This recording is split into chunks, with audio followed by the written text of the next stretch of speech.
Our story today is called The Killers. It was written by Ernest Hemingway. Here is Larry West with the story.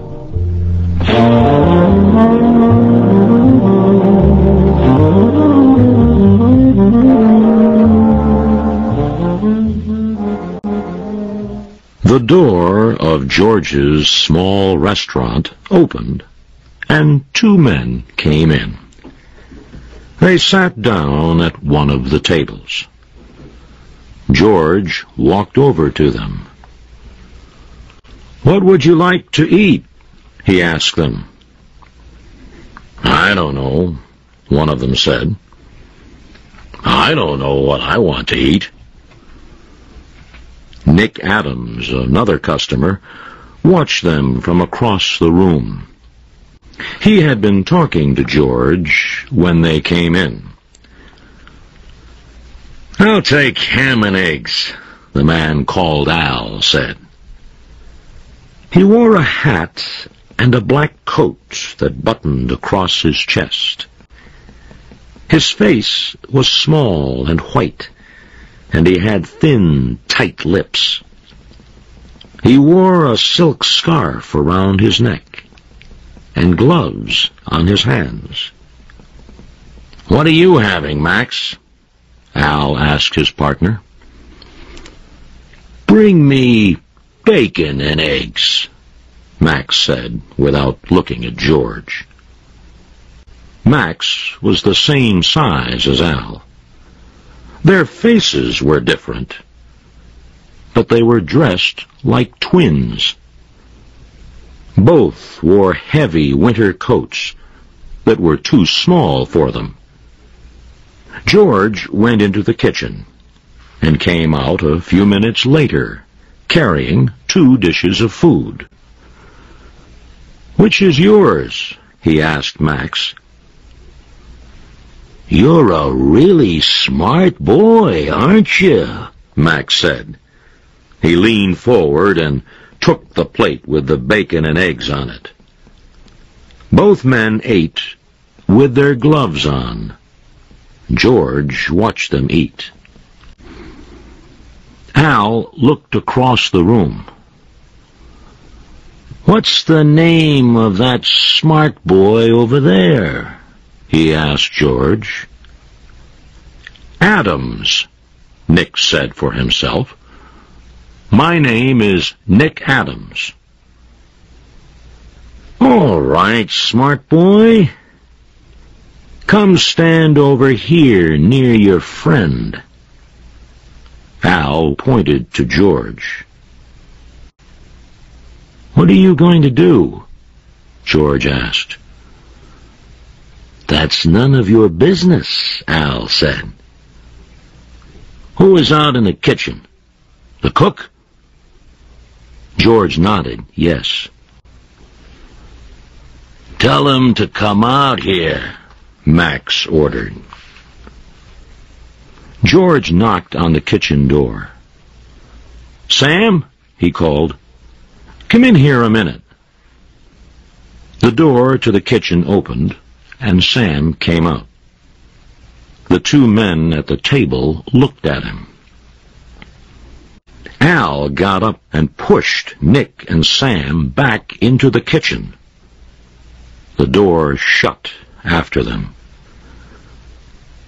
The man called Max didn't look at George, but looked in the mirror that was on the wall near the table.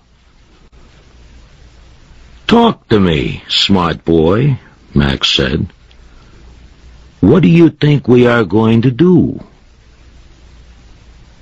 George did not say anything. "I'll tell you," Max said. "We're going to kill someone. Do you know a big man named Ole Anderson?" "Yes," George said in a low voice. "He sometimes comes in here to eat." Max looked at George. "He sometimes comes in here? You mean He comes in here every night at 6 o'clock, don't you? Why are you going to kill Ole Anderson? George asked. What did he ever do to you? He never did anything to us, Max said. He's never even seen us. We're going to kill him for a friend, smart boy. Shut up, Max, Al shouted from the kitchen. You're talking too much. George looked at the clock near the door. It was 5 minutes to 6. Max pushed George to get his attention. If anybody comes in, tell them that the cook is gone for the day. You understand that, smart boy? All right, George said. But what are you going to do to us afterwards? We don't know yet, Max said. During the next hour, 2 other people came into the restaurant. Once, George went into the kitchen to make a ham and egg sandwich for a man who wanted to take it with him. When he was in the kitchen, George saw Al with his hat pushed back on his head. He was sitting on a chair near the door. A small shotgun rested in his arms. Nick and Sam, the cook, were sitting on the floor. Al had tied them up and had stuffed a towel in their mouths. George cooked the ham and eggs, put them on a roll of bread, and put the sandwich in a brown paper bag. The man paid for his food and left. This smart boy can do everything, Max said. He can even cook. You would make a girl a nice wife, smart boy.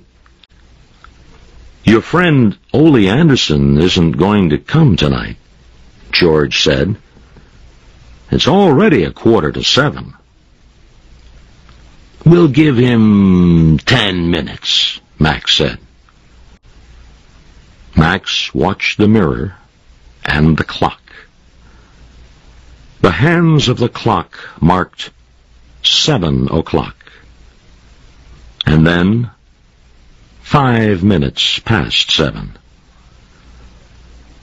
Come on, Al, said Max. We better go. He's not coming tonight. Al came out of the kitchen.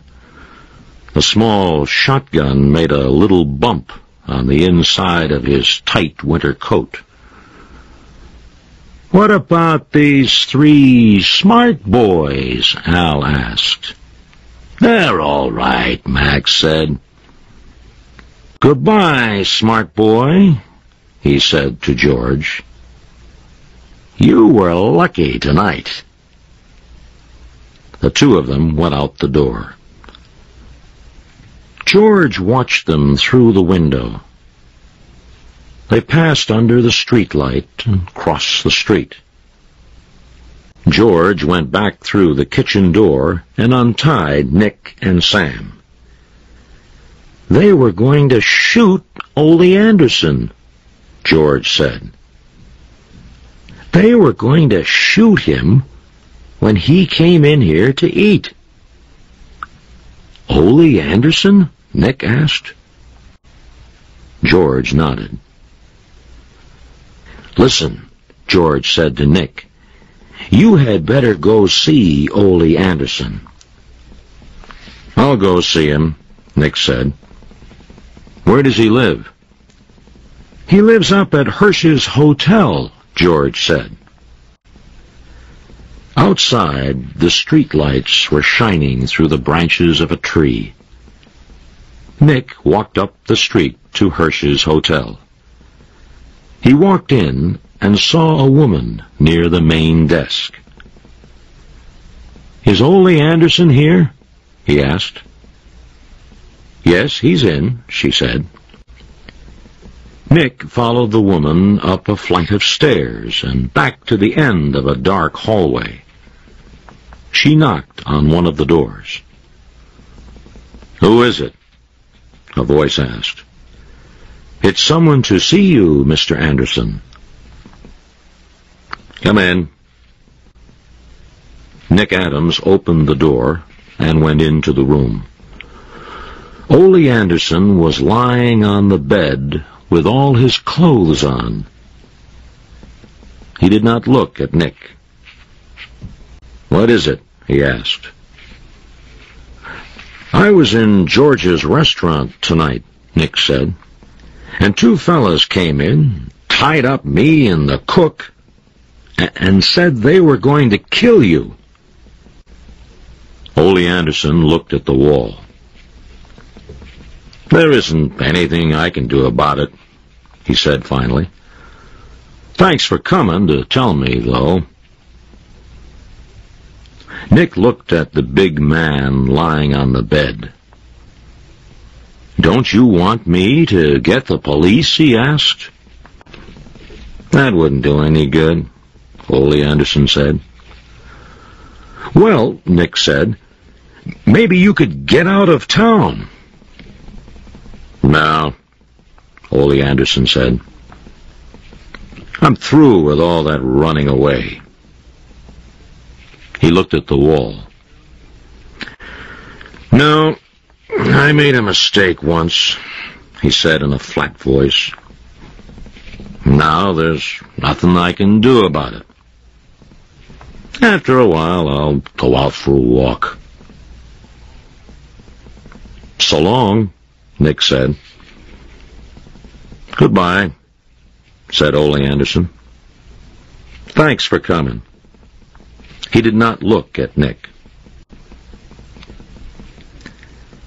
Nick walked up the dark street to the corner and went back into George's restaurant. "Did you see Ole?" George asked as soon as he saw Nick.